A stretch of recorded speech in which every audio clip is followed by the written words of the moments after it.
लीजिए कि मेरे पास कुछ संपत्ति है, मेरी प्रॉपर्टी है। मैं हिंदू हूँ या मुसलमान हूँ या ईसाई हूँ या सिख हूँ, मैं उसको चैरिटी में देना चाहता हूँ, तो कौन उसको रोक सकता है? कोई नहीं रोक सकता। और इतिहास में जो ये बात आपके सामने रखना चाहता हूँ कि there was a right of non Muslims also to make a waqf. और 1954 में और 1995 में जो प्रावधान लाया गया, उसमें यह लिखा गया कि केवल मुसलमानों को वक्फ बना सकते हैं, कोई और नहीं बना सकता, प्रॉपर्टी नहीं दे सकता। और 2013 में जो संशोधन लाया गया, ये जो रोक थी वे खत्म हो गई। अब ये जो 2024 का अभी कानून बना है, उसमें वापस ये कहा गया कि केवल मुसलमान ही वक्फ दे सकते हैं। वो तो अलग बात है, मैं केवल छोटी सी बात रखना चाहता हूं। मैं as far as the 17th century, and I'll give you a judgment of the Madras High Court, which observed that it is common for the Hindu zamindars to have Muslims in their territories to make Muslim endowments. Similarly, in Arur Singh versus Badr Deen, Lahore High Court upheld the right of a Hindu to make waqf of his property for a Muslim graveyard. After independence, Nagpur High Court upheld the right of a non-Muslim to create waqf.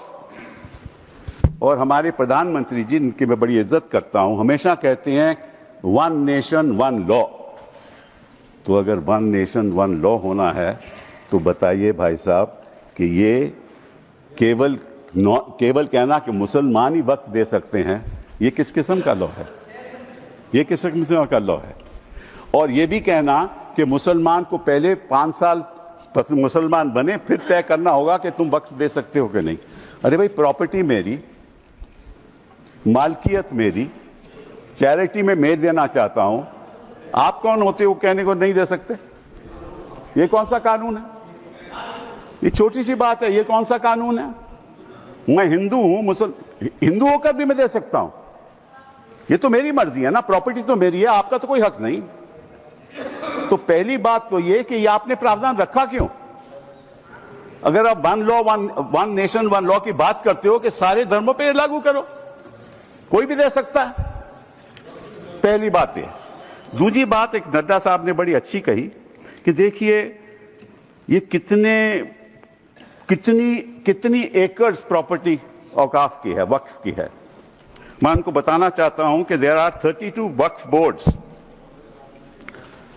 In this country in different states merely supervise administration of waqf properties in their respective states. But please note kar lijiye Nada ji, total area of Hindu religious institutions in Tamil Nadu, Andhra Pradesh and Telangana respectively is 4,47,000 in Tamil Nadu, 4,65,000 in Andhra, 87,000 in Telangana, 723 acres with Tirumala Tirupati Devasthanam, and thus it comes to 10 lakh acres only in 4 states. And आप कहते हैं कि देखिए औकाफ में 8 लाख एकड़ है। अरे भैया, आपके हिंदू टेम्पल्स में भी इतनी संपत्ति है, वहां आप क्या कर रहे हो? वहां आप क्या कर रहे हो? बाकी स्टेट्स में देखो ना। अच्छा, और ये नहीं कि हर धर्म में सुधार नहीं होना चाहिए, उतार होना चाहिए, मैं आपके साथ सहमत हूं। हिंदू धर्म में भी सुधार लाना चाहिए, लाना चाहिए ना, हिंदू धर्म भी सुधार लाना चाहिए। अंडर हिंदू धर्म, एक मिनट, हिंदू धर्म, मैंने आज तक किसी को टोका नहीं, मैं केवल छोटी सी बात रख रहा हूं आपके सामने। हिंदू धर्म में भी सुधार होना चाहिए। अब हिंदू धर्म के अंतर्गत अगर कोई सेल्फ एक्वायर्ड प्रॉपर्टी हो तो वह अपने बेटों को दे सकता है, बेटी को नहीं दे सकता। कहता है मैं नहीं दूंगा अपनी बेटी को। इस्लाम में भी है कि भाई को ज्यादा मिलेगा और बेटी को कम मिलेगा, इस्लाम में भी यह है। वहां वक्त से द्वारा सुधार हो सकता है, यहां कोई सुधार नहीं हो सकता। तो आप अगर महिलाओं की बात करते हो तो एक कानून लाओ कि हिंदू लॉ में कोई अपनी सेल्फ एक्वायर्ड प्रॉपर्टी केवल बेटों को नहीं दे सकता, वहां महिलाओं का हक होना चाहिए।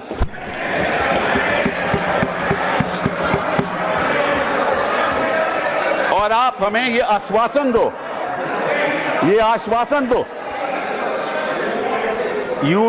you make a commitment in this house that you will bring a law which will protect the right of daughters when they want to give away their self-acquired property.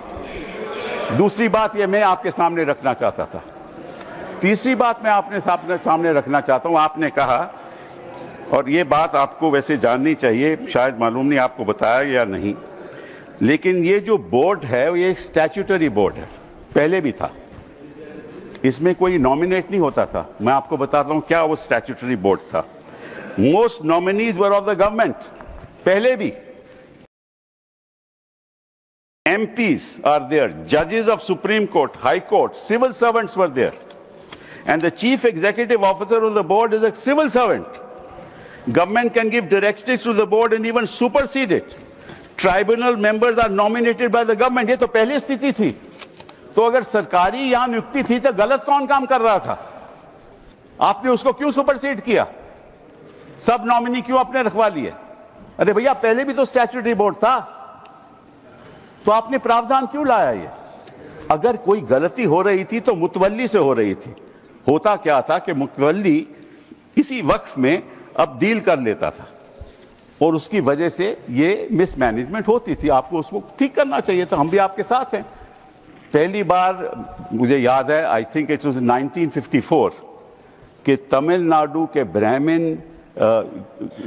ब्राह्मण ने एक कहा कि हमारे यहाँ मंदिरों में बड़ी गड़बड़ हो रही है, और उसकी वजह से 1954 एक्ट बना।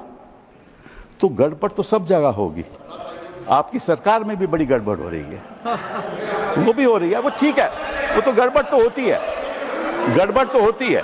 तो अब आपने क्या किया? अब बड़ी इंटरेस्टिंग बात है, आपने क्या किया? आपने कहा कि भैया अगर कोई, सर देखिए, आपने सबको 15-15, 20-20 मिनट दिए, मुझे 10 मिनट दे दीजिए, ज्यादा नहीं मांगता मैं, थोड़ा सा। सर कपिल जी, हम मुद्दे की बात कर रहे हैं, हम कोई पॉलिटिक्स की बात नहीं कर रहे। नड्डा जी ने कहा कि यहाँ कोई पॉलिटिक्स की बात नहीं हो रही, क्योंकि देश के भविष्य का सवाल है। Sir therefore the other thing I want to say कि पहले क्या होता था कि ये जो वक्फ प्रॉपर्टी पे इंक्रोचमेंट होती थी, अनऑथराइज्ड इंक्रोचमेंट होती थी, लोगों की अनऑथराइज्ड इंक्रोचमेंट, और सरकार भी इस पे कब्जा कर लेती थी।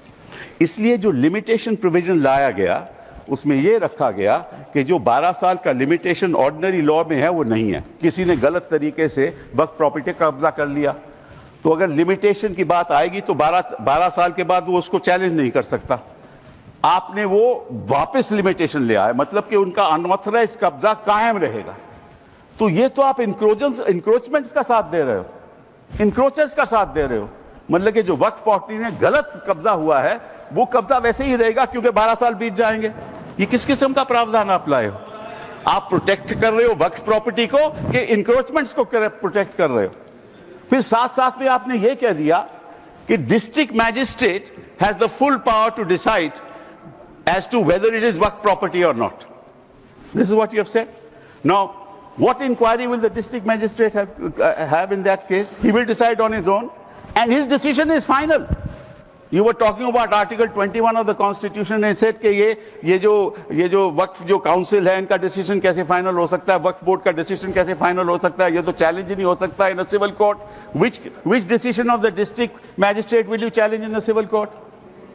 You have said in this law that the decision of the district magistrate is final. And when he decides that this property is not waqf property, that cannot be challenged till he gives a final decision. So you can't deal with that property. You give finality to it.